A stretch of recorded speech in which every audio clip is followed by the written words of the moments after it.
салом дор талабони азиз, бо шумо Ғафур Фалиакбар ҳастам. Мавзӯи имрӯзаи мо сеюмин қисмати механика, яъне ки статика. Пеш аз оне ки мо статикаро сар кунем, мо каме маълумот дар бораи механика медиҳем. Механика чист? Механика аввалин қисмати физика буда, ҳаракати механикиро меомӯхт ва мо механикаро вобаста ба вазифаи омӯзиш ба се қисмат ҷудо карда будем: кинематика, динамика ва статика. Кадом қисматҳо? Кинематика, динамика ва статика. Кинематика чӣ буд? Кинематика аввалин қисмати механика буда, намуди ҳаракатро меомӯзад. Чиро? Намуди ҳаракат. Намуди ҳаракат мешуд ё пешраванда ва ё чархзананда. Динамика меомӯхт сабаби ҳаракат. Сабаби ҳаракат чӣ буд? Қувваҳо, ки мо ҳар як қувваро дар алоҳидагӣ чӣ кор кардем? Омӯхтем. Ва сеюмин қисмат омадаем. Сеюмин қисмат ном дорад статика, ки меомӯзад ҳолати мувозинатиро. ҳолати мувозинатии ҷисм. Чиро мо ҳолати мувозинатӣ мегӯем? Ҳолати мувозинатӣ гуфта, яъне ҳолати оромии ҷисмро меноманд. Ҳолати мувозинатӣ, статика. Гуфтем ки статика сеюмин қисмати механика буда, меомӯзад чиро? Ҳолати мувозинатии ҷисмро. Ва статика аз калимаи юнонии статикос гирифта шуда, маънояш беҳаракат мебошад. Статика аз калимаи юнонии статикос гирифта шуда, маънояш беҳаракат мебошад. Яъне ки ҳозир ҳамин тахта дар болои санг беҳаракат аст. Ҳаминро чӣ меомӯзад? Статика. Аввалин бузургие ки дар статика пайдо мешавад, аввалин бузургӣ. Ин бузургӣ ном дорад моменти қувва. Бузургӣ чӣ ном доштааст? Моменти қувва. Моменти қувва чист? Моменти қувва як бузургиест, ки ҷисмро ба ҳаракати чархзананда меорад. Яъне сабаби ҳаракати чархзании мо мешавад чӣ момент? Агар ман ҳаракати пешраванда мекардам, ба ман қувва таъсир мекард. Яъне қувва сабаби ҳаракати пешраванда. Сабаби ҳаракати чархзананда чӣ ба ҳисоб меравад? Момент. Момент сабаби ҳаракати чархзананда, қувва сабаби ҳаракати пешраванда. Момент гуфтем ки момент чист? Момент қуввае ки боиси ба ҳаракати чархзанӣ дар омадани ҷисмҳо мегардад. нигоҳ кунед. Агар мо ба ин дарозӣ қуввае таъсир кунем, ин тараф поён мешавад, он тараф боло мешавад.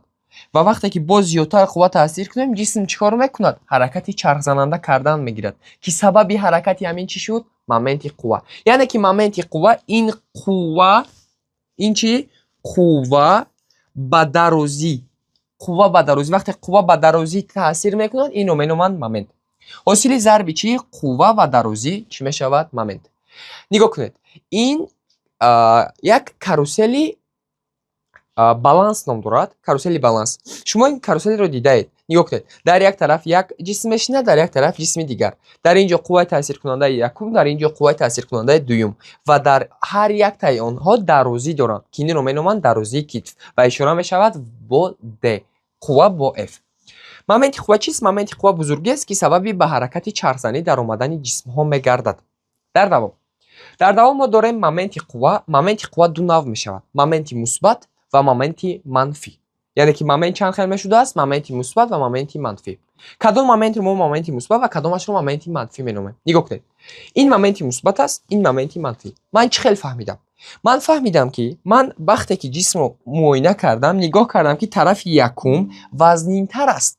Вазнинтар яъне ки қуввааш зиёдтар аст. Вақте қувва зиёд бошад, тарафи якум ба куҷо меравад? Ба поён.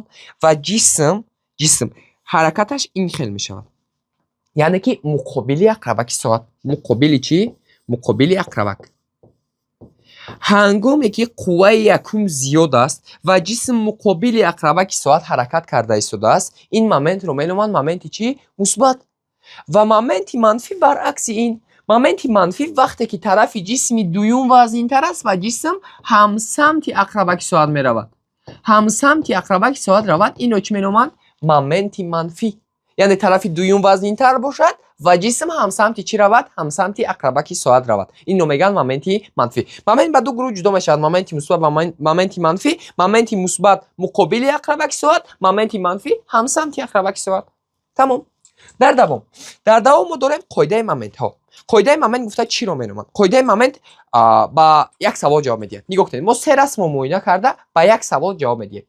расми якум, расми дуюм ва расми сеюм.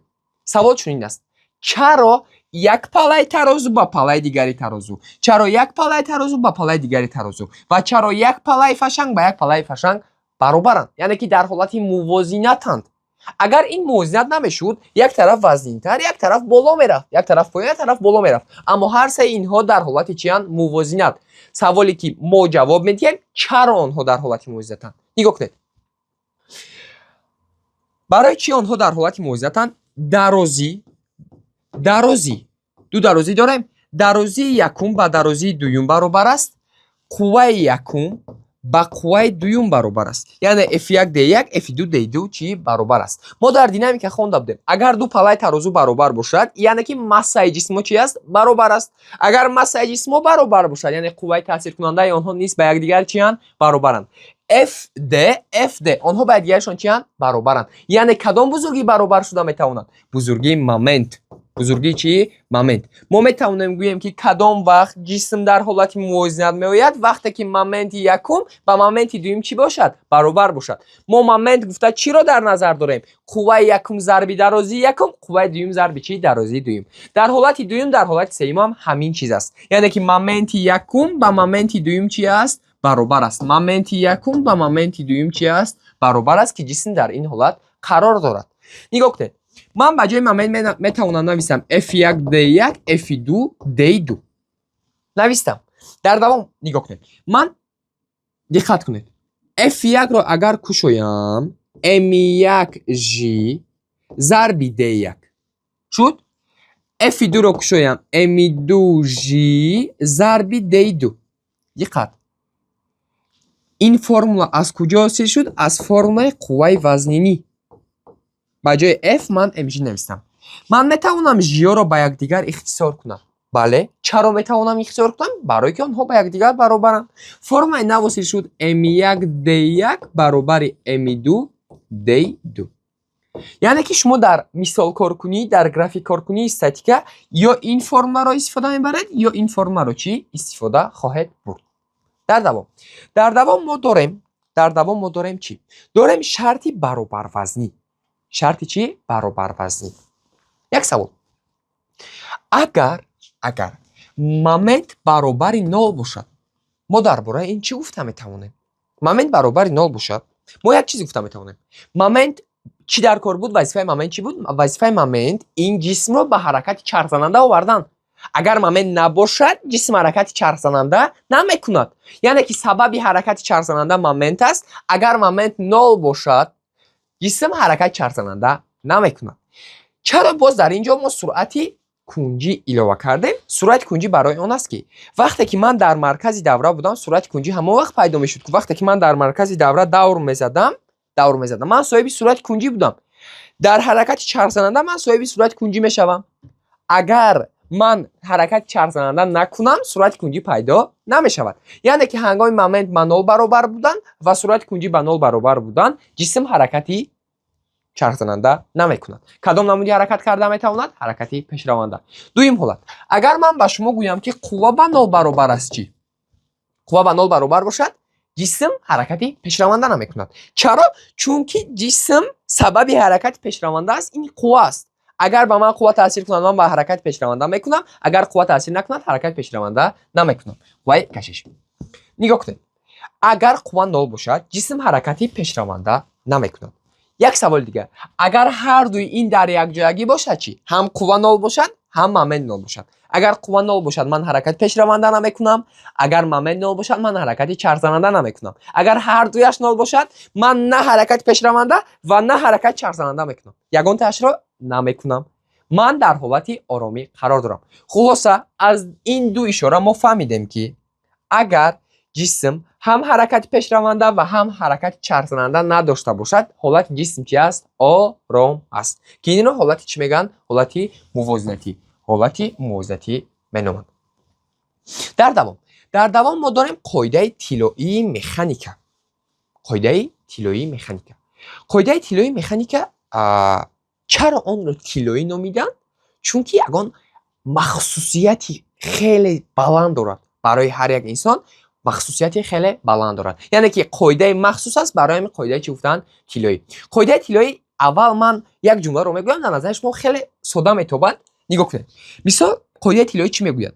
میگوید که F برابر M تقسیم D است. از فرم مومنت M برابر F ضرب D بود کو من از همانجا F رو یافتم D پایان رفت M بالا. قاعده طلایی مکانیکا میگوید که اگر ما قوه را زیاد کنیم درازی کم میشود. اگر درازی را زیاد کنیم قوه کم میشود. یعنی که درازی و قوه متناسب چپ است. بسیار ساده. چرا این رو قاعده طلایی گفتن؟ یک جمله ساده است اما چرا قاعده طلایی گفتن؟ جوابش رو گوش کنید. قاعده طلایی مکانیکا میگوید که ما اگر درازی را زیاد کنیم قوه کم صرف می شود.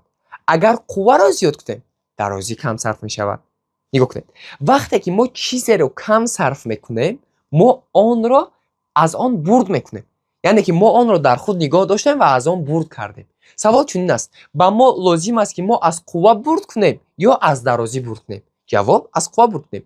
با من لازم تر است که من قوه خود را اکونوم تر کنم نسبت به آن که من درازی رو با خود نگاه دارم. درازی به من لازم نیست. یگانه چیزی که به من لازم است این چیز است قوه. یعنی که من باید کوشش کنم که قوه هم کمتر صرف شود. مثال را شما در اسباب های خانه دیده میتوانید. یکی اسباب ها مثال بل. نگاه کنید.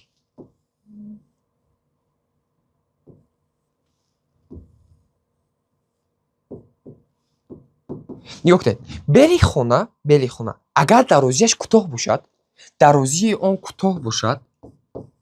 ما قوه خیلی زیاد صرف کنیم برای کار کردن. اما ما چیکار کردیم؟ ما درازی آن رو زیاد کردیم، قوه چی صرف کردیم؟ قوه کم. با ما لازم است که ما قوه رو کم صرف کنیم. برای که ما قوه رو کم صرف کنیم ما باید چیکار کنیم؟ درازی رو زیاد کنیم. در اینجا ما از قوه برد کردیم، یعنی قوه خود رو کم صرف کردیم. از درازی چیکار کردیم؟ بای دادیم، یعنی درازی خود رو زیاد صرف کردیم. درازی زیاد صرف شود یگان مشکلی نیست. دما مهم که قوه ما چی شود؟ کمتر صرف شود. در دوام قاعده طلایی مکانیکا میگوید که هنگامی ما از قوه برد کردن از درازی بای میدهیم یا هنگامی از درازی بای دادن از قوه برد میکنیم. یعنی که نگاه کنید چقدر که قوه بسیار صرف شود همان قدر درازی کم صرف می شود. از قوه بای دادیم از درازی بریدیم. دویم حالت چقدر که قوه کم صرف شود درازی زیاد صرف می شود. از قوه بریدیم از درازی بای دادیم. با ما لازم است که ما از قوه چیکار کنیم؟ برد حاصل کنیم. یک مثال عادی ما میگیریم یک در دستش در اینجاست. درازی زیاد درازیش چی است؟ زیاد است. قوه کم صرف می شود.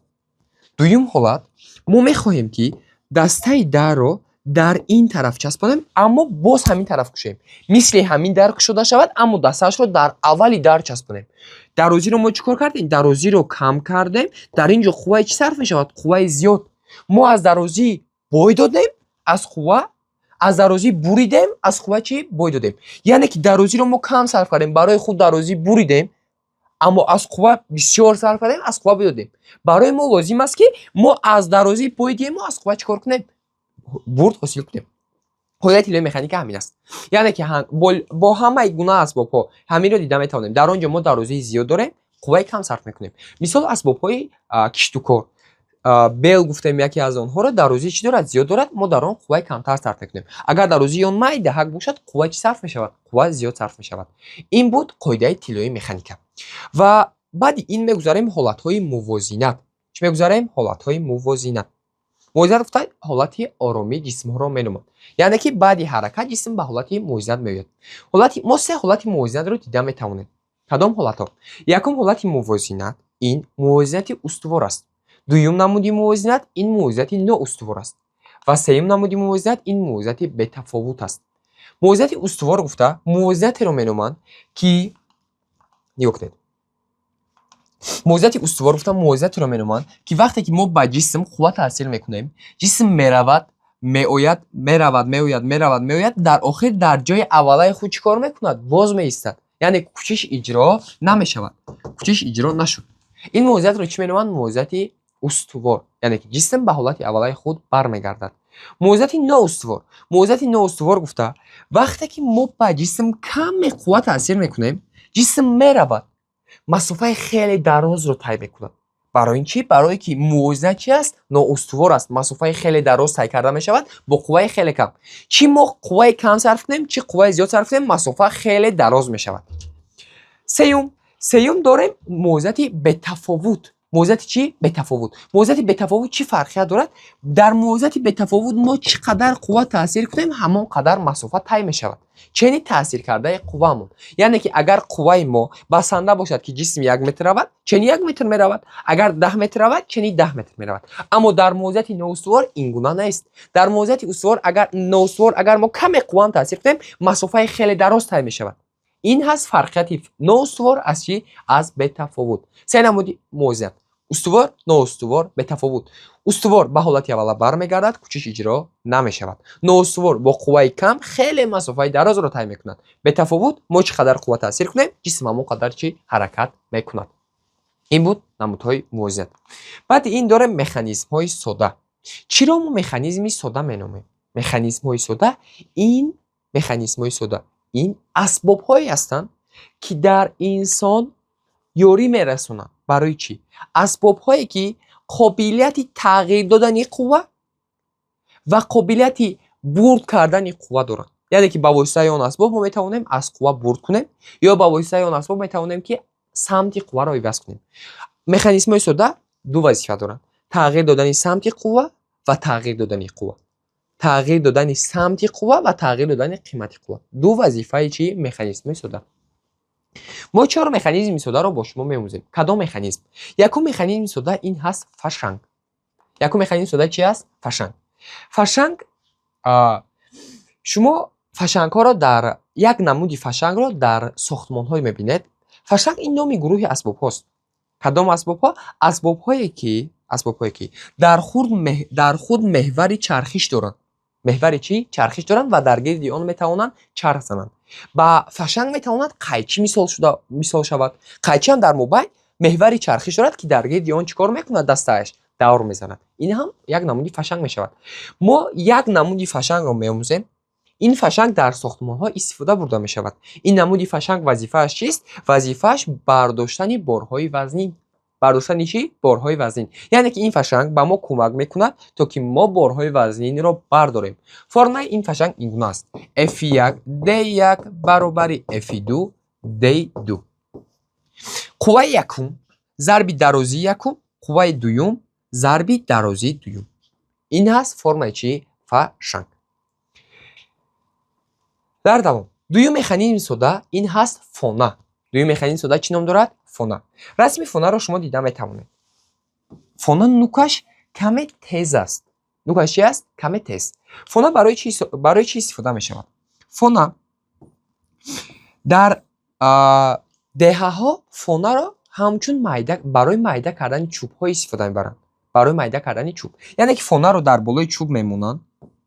فونه رو در بالای چوب میمونند و با بالای آن با یگان اسبابی که وزن زیاد دارد با آن میزنند و در نتیجه قوه‌ای که نگاه کنید، قوه‌ای که در این قدر جا میزند جمع شده در یک نقطه خواهد داد.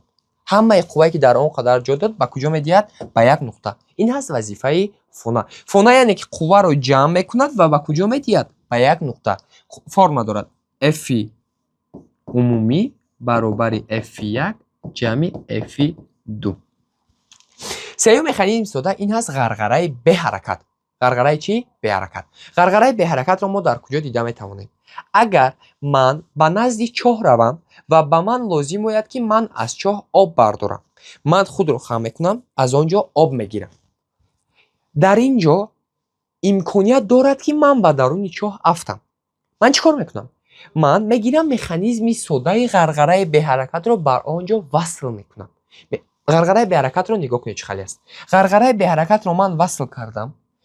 آبی سطحی رو از بالای آن روان میکنم. برای من این دفعه بند رو به طرف خود میکشم. یعنی من سمت قوه رو چیکار کردم؟ عوض کردم. پیش از آن که ما مکانیزم ساده رو گذاریم من وظیفه آن رو گفتم: تغییر دادن قوه و تغییر دادن سمت قوه. در این حالت غرغره به حرکت وظیفه‌اش چی شد؟ تغییر دادن سمت قوه. اما یک چیزی رو در یاد بگیرید که ما در غرغره به حرکت از قوه برد حاصل نمیکنیم. در اینجا درازی بند، در اینجا درازی بند. فرم دارد. قوه‌ای که ما تحصیل میکنیم ضربی درازی برابری که وزن بار دارد ضربی درازی. درازی ها برابر میشوند. قوه تحصیل کننده با وزن چی است؟ برابر است. یعنی که ما چقدر قوه تحصیل کنیم وزن جسم باید همان قدر باشد. ما از قوه برد حاصل نمیکنیم. چهارم مکانیزم ساده غرغره حرکتناک. غرغره حرکتناک مثل غرغره به حرکت است، اما آن چیکار میکند؟ حرکت میکند. غرغره به حرکتناک، غرغره حرکتناک شکل آن. غرغره حرکتناک یک خصوصیت خاص دارد که در غرغره حرکتناک ما میتوانیم از قوه برد حاصل کنیم. از قوه چیکار کنیم؟ برد حاصل کنیم. یعنی که اگر باری ما 250 نیوتن باشد، ما برای برداشتن این 125 نیوتن صرف میکنیم. چخیل وقتی که ما یک بار میکشیم، غرغره خود حرکت میکند، کم دیگر به طرف ما بار میآید. یعنی که ما اگر 1 متر کشیم، 1 متر دیگر خودش بار چیکار میکند؟ میآید. و ما با همین حساب از قوه 2 مرتبه چیکار میکنیم؟ برد میکنیم. قوه کششی که ما صرف میکنیم به وزن تقسیم 2 صرف میشود. گفتم اگر وزنی بار 250 نیوتن باشد، ما چقدر قوه صرف میکنیم؟ 125 نیوتن. اگر وزنی بار 500 نیوتن باشد، ما چقدر صرف میکنیم؟ 250 نیوتن. یعنی که غرغره حرکتناک این مکانیزمی ساده است که با واسطه آن ما از قوه 2 مرتبه برد حاصل میکنیم. یعنی که 2 مرتبه برد حاصل میکنیم معنیش چی بود؟ 2 مرتبه از قوه برد میکنیم، 2 مرتبه آن را کم صرف میکنیم. فهمو؟ در دوام ما داریم اتمسفر زمین. اتمسفر چیست؟ اتمسفر قبتی گازی است. قبتی گازی است که در گردی هوا، در گردی زمین رو احاطه کرده است. زمین رو چیکار کرده است؟ احاطه کرده است. مرحمت رسمی آن رو نگاه کنید. اتمسفر این اگر زمین باشد، همه همین قبت‌های اتمسفر است. یعنی که این هم یک قدر بلندی، همه همین چی است؟ اتمسفر زمین. اتمسفر زمین این قبت است، قبتی گازی است که زمین رو چیکار کرده است؟ احاطه کرده است. اتمسفر زمین از قبت‌های عبارت است. 1 قبت، 2 قبت، 3 قبت، 4 قبت، 5 قبت. یعنی که اتمسفر زمین چند قبت داشته است؟ 5 قبت. از همه قبتی که در زمین دور است، از همه دور این قبت نام دارد اگزوسفر. اگزوسفر این از همه قبتی چی؟ دورترین در زمین. قبت بینی رو مینامند مزوسفر. قبت بینی رو چی میگن؟ مزوسفر. قبت بین اگزوسفر و مزوسفر رو مینامند ترموسفر. ترموسفر یعنی قبتی از همه بالای اگزوسفر، قبتی دوم ترموسفر، قبتی سوم مزوسفر، قبتی پیش از در زمین نزدیک استراتوسفر و قبتی که از همه در زمین نزدیک است تروپوسفر نام دارد. اگر این زمین باشد، قبتی که اول ما در اینجا میبینیم این قبت چی نام دارد؟ تروپوسفر. از همه قبتی نزدیک در زمین. در بین استراتوسفر و تروپوسفر یک پرده موجود است. چی موجود است؟ پرده که این رو مینامند پرده اوزونی. پرده اوزونی. پرده اوزونی وظیفه‌اش چی است؟ پرده اوزونی وظیفه‌اش محافظت ارگانیسم‌های روی زمین از نورهای ضررآور کیهانی. فهمو؟ از نورهای چی؟ اولترابنفش اساساً محافظت میکند. و قبت اوزونی پیدا شده است 2 میلیارد و 250 میلیون سال پیش. 2 میلیارد و 250 میلیون سال پیش چیکار کرده است؟ پیدا شده است. و با همین موضوع اولینی ستیکه به انجام میرسد. تشکر و دقتتان. با شما بودم من غفور علی اکبر.